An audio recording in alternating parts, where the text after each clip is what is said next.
Hello friends, hi, how are you all? So प्यारे दोस्तों, I welcome all of you once again on our YouTube channel Active Engineering Classes। आप सभी का स्वागत है। और एक बात यहाँ पर याद रहे, जो भी MCQs के मैं लेक्चर ले रहा हूँ, it is related with all competitive exams. याद रहे, पहली बात तो जो भी इंजीनियरिंग मैथ्स से रिलेटेड सब टॉपिक्स है मैथ्स के, जिसके भी मैं MCQs पढ़ा रहा हूँ, वो आपको एमपीएससी टेक्निकल इंजीनियरिंग में लगेगा प्री एग्जाम में। दूसरा आपको आईईएस में लगेगा, आईईएस इंडियन इंजीनियरिंग सर्विसेज, आपको गेट मैथ्स में भी लगेगा, और अभी जो यूनिवर्सिटी के ऑनलाइन एग्जाम्स हो रहे हैं उसमें भी ये लगेगा। मतलब बेस तो मैथ्स का वही होता है ना, नया क्या होता है दोस्तों, थोड़ा बहुत लेवल नीचे ऊपर हो सकता है। तो ये दिमाग में से निकाल दे आप कि मतलब ये मेरे लिए नहीं है, यहाँ पे मैंने गेट का नाम नहीं दिया, इसका मतलब ये नहीं कि ये गेट में नहीं आएगा। हाँ, इतना है कि अगर आपको ये टॉपिक गेट में नहीं है तो नहीं आएगा, अगर ये टॉपिक ब्रांच वाइज है तो आएगा, डिपेंड्स अपॉन द ब्रांच। क्योंकि ब्रांच वाइज थोड़ा थोड़ा सिलेबस, थोड़ा सा मैथ्स का आप जानते हो अलग अलग होता है। ओके, सो ब्रांच वाइज अपना सिलेबस देखकर स्टडी करना है। अपने चैनल पे आपको बहुत सारे एमसीक्यूज क्वेश्चंस की प्रैक्टिस मिल जाएगी। ज्यादा देर न करते हुए शुरू करते हैं। Question number 1, Gauss divergence theorem converts. तो आपको पता है, पहली बात तो मैं आपको numerical representation of Gauss divergence theorem is, तो पहले मैं आपको न्यूमेरिकल रिप्रेजेंटेशन यानी मैथमेटिकली ये क्या होता है, double integral okay over the surface. Yes, हाँ फ्रेंड्स, जैसे आप जानते हो गॉस डाइवर्जेंस थ्योरम का स्टेटमेंट होता है यहां पर surface integral A bar dot D S bar is equal to volume integral okay और V del dot F bar DV. मतलब याद रहे, सरफेस इंटीग्रल और द सरफेस यस या और द रीजन आर, यस या आर कुछ भी ले लो, F bar dot D S bar is equal to triple integral और the volume V del dot F bar DV. इसी को और एक क्या बोल सकते हैं आप, डाइवर्जेंस ऑफ एफ बार। क्या बोल सकते हैं, डाइवर्जेंस ऑफ एफ बार। आपको पता होना चाहिए डाइवर्जेंस ऑफ एफ बार यानी क्या होता है, डेल डॉट एफ बार होता है। ओके, तो यहाँ पे एक बात समझ में आई कि सरफेस इंटीग्रल को वॉल्यूम इंटीग्रल में कन्वर्ट करने के लिए गॉस डाइवर्जेंस थ्योरम का यूज होता है। तो यहां पर पहला क्वेश्चन जो था, Gauss divergence theorem converts line to surface integral, line to volume integral, surface to line integral, surface to volume integral. So option D is correct. Gauss divergence theorem it converts surface to volume integral, मतलब surface integral का volume integral में conversion करने के लिए one में use Gauss divergence theorem. और एक बात, जैसे आप जानते हो एक होता है ग्रीन्स थ्योरम। तो ग्रीन्स थ्योरम का मैथमेटिकल स्टेटमेंट भी आप लर्न रखो।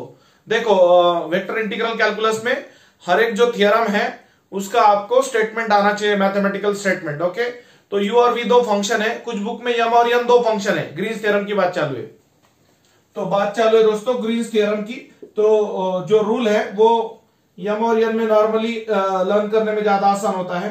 M D X plus N D Y is equal to double integral over the region R doe N by dough X minus doe M by dough Y D X D Y into D X D Y. तो ये होता है मतलब ये होता है statement of Green's theorem where M and N are functions in X and Y, whereas doe M by dough Y और dough N by dough X are partial derivatives which exist okay inside the curve C. Okay, तो ये होता है, यम की जगह आप लेंगे you और वी दिया ना, और यहां पर वी और यू, यम सो वी यू बराबर। तो दोस्तों रूल आप यम और यन में याद रखो, यू और वी में कन्वर्ट कर लो। यहाँ पे तो पूरा बड़ा स्टेटमेंट था, मैंने शॉर्टकट में लिखा है U and V are differentiable function in x and y, also their partial derivatives exist, that is dou v by dou x and dou u by dou y exists. So in that case Green's theorem statement looks like this. Okay, so u dx plus v dy, that is line integral, is equal to surface integral, yes या r कुछ भी लिखो आप, surface को बाद में region में convert कर सकते हैं। So that surface can be converted to region, यहाँ पे n m, तो ऐसा v u, फिर ऐसा होगा v का x के साथ और u का y के साथ। ओके, याद रहे दोस्तों, बहुत सिंपल है। तो ये था कुछ स्टेटमेंट्स के बारे में, थ्योरम के स्टेटमेंट्स के बारे में, और एक बात करेंगे अपन स्टोक्स थ्योरम के स्टेटमेंट के बारे में। मतलब लगभग सभी कवर हो जाता, फिर इंटीग्रल कैलकुलस का थोड़ा बहुत पार्ट फिर कवर हो जाता। स्टोक्स थ्योरम का मैथमेटिकल स्टेटमेंट है दोस्तों, okay, line integral can be converted into surface integral, या line integral can be converted to surface integral, या bar dot N cap DS, नहीं इसका अलग है, curl of F bar dot DS bar, curl of F bar dot DS bar, या आप इसको yes लिखो या आर लिखो, फर्क नहीं पड़ता, ऐसा भी लिख सकते हो आप, del cross F bar dot N cap DS. दोनों भी स्टेटमेंट मैथमेटिकली करेक्ट होंगे दोस्तों, कोई प्रॉब्लम नहीं। आप सरफेस लिखो या रीजन लिखो, इतना उसमें फर्क नहीं आएगा, या कुछ कुछ लोग एरिया भी लिखते हैं, सरफेस रीजन या एरिया, उसमें से कोई भी वर्ड आया तो उतना उसमें इफेक्ट नहीं पड़ता है दोस्तों, ओके। सो स्टोक्स थ्योरम में याद रहे, line integral can be converted into surface integral, double integral surface integral होता है या एरिया होता है, okay. Single integral line integral होता है, और ट्रिपल इंटीग्रल वॉल्यूम इंटीग्रल होता है। और इसमें एक आध क्वेश्चन आ सकता है, work done, work done W is equal to F bar dot D R bar, where F bar is the force acting from one particle to displace another particle at position A to B, okay. So ये word work done W is equal to F bar dot D R bar, okay. तो ये कुछ integral के फॉर्मूले थे जैसे मैंने आपको बताया। हाँ, अभी प्यारे साथियों आगे बढ़ेंगे। देखो बड़ा सिंपल है, इट्स नॉट दैट डिफिकल्ट। पहला क्वेश्चन इधर से शुरू करते हैं। थोड़ा सा मैं सोचा इंटीग्रल का आज पहले बता दूं, क्योंकि डिफरेंशियल के 2-3 लेक्चर जैसे देखे आपने यूट्यूब पे, फाई लिया है तो डेल फाई निकाल लेंगे पहले, I dow by dough X plus J dow by dough Y plus K dow by dow Z operating on x plus Y plus Z.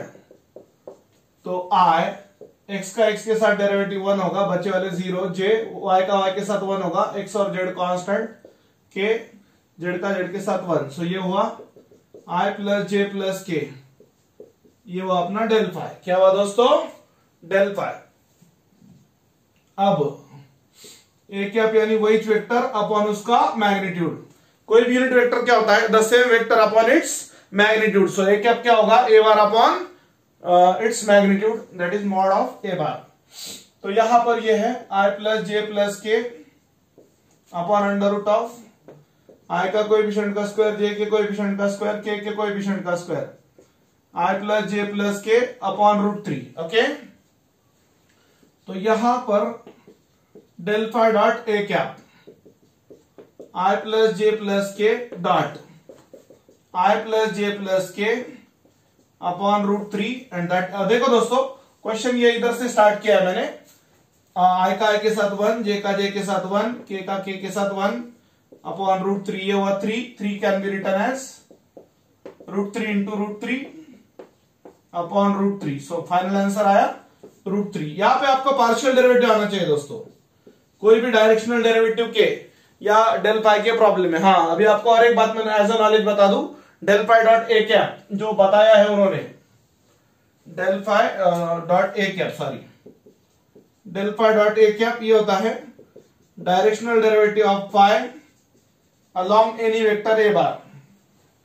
याद रहे as a knowledge, del phi dot A cap क्या होता है? Directional derivative of phi along A bar. A bar क्या है? Vector A bar. तो normally ए बार acceleration भी होता है या ए बार एनी वेक्टर भी हो सकता है, ऐसा कोई प्रॉब्लम नहीं है। और ए कैप क्या होता है? वही वेक्टर अपॉन उसका मैग्नीट्यूड। और डेल फाई क्या होता है? Grade phi. देखो कंफ्यूज नहीं होना है दोस्तों, del phi is gradient of phi और ग्रेड फाई, ओके। सो इसका ऑप्शन बी करेक्ट है, ऑप्शन बी करेक्ट है दोस्तों। आगे बढ़ता हूं, देख लेना ये सॉल्यूशन अच्छे से।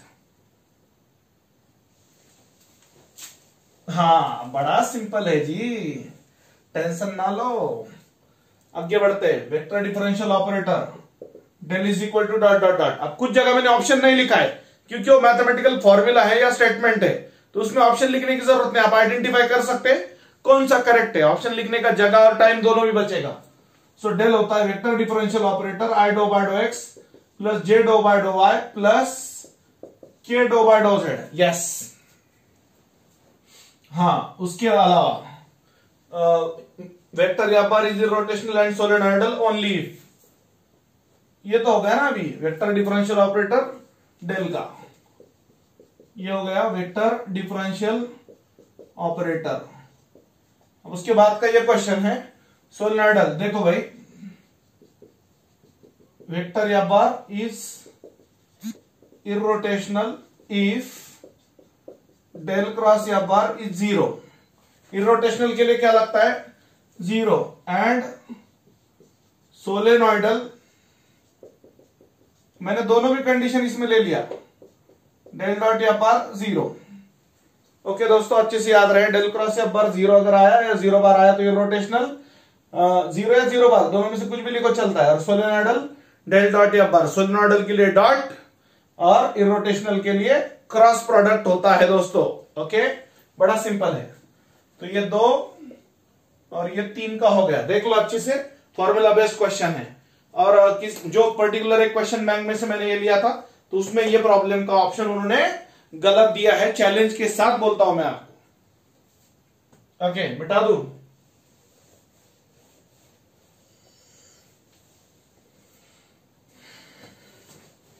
हाँ, नेक्स्ट आगे बढ़ेंगे।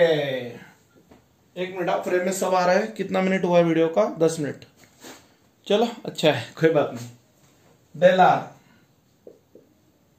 हाँ पहले तो मैं एक फॉर्मूला आपको बताता, del of F of R F dash of R R bar upon R. So सिर्फ डेल आर क्या होगा? D by D R of F of R. 1 minute, रुको। Del of F of R R bar upon R. F of R की जगह सिर्फ मैं R रखता, so D by D R of R bar upon R. R का derivative R के साथ 1 into R bar upon R. So finally क्या आ रहा है? आर बार अपॉन आर आ रहा है। So del R is R bar upon R. So which option is correct? Option B is correct. तो वो पर्टिकुलर क्वेश्चन बैंक में आर बार उन्होंने सोल्यूशन दिया है या ऑप्शन करेक्ट दिया है, जो कि गलत था। जाने दो, होता है, इंसान गलती हो सकती है, कोई बात नहीं दोस्तों। हाँ, उसके बाद में डाइवर्जेंस निकालना है अपने को। डाइवर्जेंस निकालना है इसका। Divergence of F bar is del dot F bar I dow by dough X plus J dow by dough Y plus K dow by dow Z dot पूरा term 3xzi plus 2xyj minus yz square के।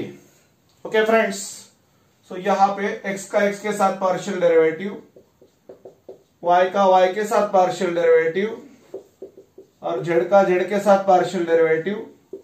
Yes, तो देखो अच्छे से, ये 3z x का x के साथ 1, ये 2x as it is, y का y के साथ 1 minus y as it is, z square का डेरिवेटिव 2z, z स्क्वायर का डेरिवेटिव 2z। ओके, सो यहां पे याद रहे 3z as it is, x का x के साथ 1, 2z कांस्टेंट, y में y वाला बॉडीगार्ड, ये कांस्टेंट और ये बॉडीगार्ड। बॉडीगार्ड यानी जिसका डेरिवेटिव लेने वाले हैं वो। सो ये हुआ 3z plus 2x minus 2yz divergence of F bar. अब एट पॉइंट बोला है उन्होंने 1 1 1, at point 1 1 1, divergence of F bar is 3 into 1 यानी 3, 2 इंटू 1 यानी 2, माइनस 2 इंटू 1 इंटू 1 यानी 2। सो ये आया 3। सो ऑप्शन 3 मतलब option A is correct. Option A is correct. Stokes theorem तो मैंने आपको पहले ही बता दिया। Yes, so option A correct हुआ है दोस्तों, यहाँ पे अच्छे से आप देख सकते हो। इसके अलावा और एक del of F of R, वो तो फॉर्मूला मैंने लिखा ही है। Del of F of R का क्या होता है, देखो फिर से एक बार बताता हूं मैं। Del of F of R is equal to dot dot dot ऐसा देंगे और 4 ऑप्शन देंगे ए बी सी डी ऐसा। तो इसका क्या होगा? Direct del of F of R या gradient of F of R is, मालूम आपको, F dash of R R bar upon R, या ऐसा भी लिख सकते हैं आप, F dash of R upon R into R bar, कैसा भी लिखो, करेक्ट लिखो। यस, इतना देख लो अच्छे से, मैं देखता हूं और कोई। हाँ दोस्तों, बाकी की बातें हम अगले लेक्चर में देखेंगे। आई थिंक 15 मिनट का वीडियो बन चुका है, तो आई थिंक मैं ज्यादा नहीं पढ़ाना चाहूंगा, आज के लिए इतना काफी है। बाकी की बातें नेक्स्ट लेक्चर में होपफुली हम प्रोबेबिलिटी और स्टैटिस्टिक्स से रिलेटेड कुछ बातें आपको पढ़ाने की कोशिश करेंगे, या और कुछ क्वेश्चंस अगर दिखते हैं तो वो भी देखने की कोशिश करेंगे। आप टेंशन ना ले। Thank you.